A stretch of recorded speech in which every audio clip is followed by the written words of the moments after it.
Dear friends, ഞാൻ മൂന്തപ്രസാദ്. എൻ്റെ channel ഇനിയും സബ്സ്ക്രൈബ് ചെയ്യാത്തവർ ദയവ് ചെയ്ത് സബ്സ്ക്രൈബ് ചെയ്യുക.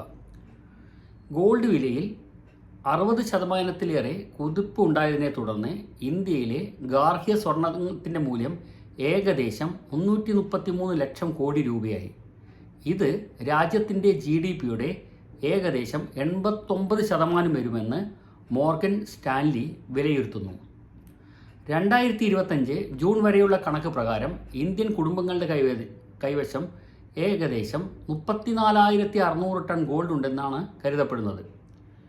ഇന്ത്യയുടെ വാർഷിക സ്വർണ്ണ ഉപയോഗം ഏകദേശം 750 ടൺ മുതൽ 840 ടണ്ണിനടുത്താണ്. ഇന്ത്യയുടെ ആഭ്യന്തര ഉൽപ്പാദന സ്വർണം നമ്മുടെ ആവശ്യത്തിൻ്റെ 2% മാത്രമാണ്. അതുകൊണ്ട് നമ്മൾ മറ്റു രാജ്യങ്ങളിൽ നിന്ന് ഇറക്കുമതി ചെയ്യുന്നു. ഈ മാസം അവസാനം ഗോൾഡ് റേറ്റ് ഏകദേശം പവന് 80,000 രൂപ വരെ കുറയാൻ ചാൻസ് ഉണ്ടെന്നാണ് കരുതപ്പെടുന്നത്. Okay friends, thanks for watching my channel. Thank you very much.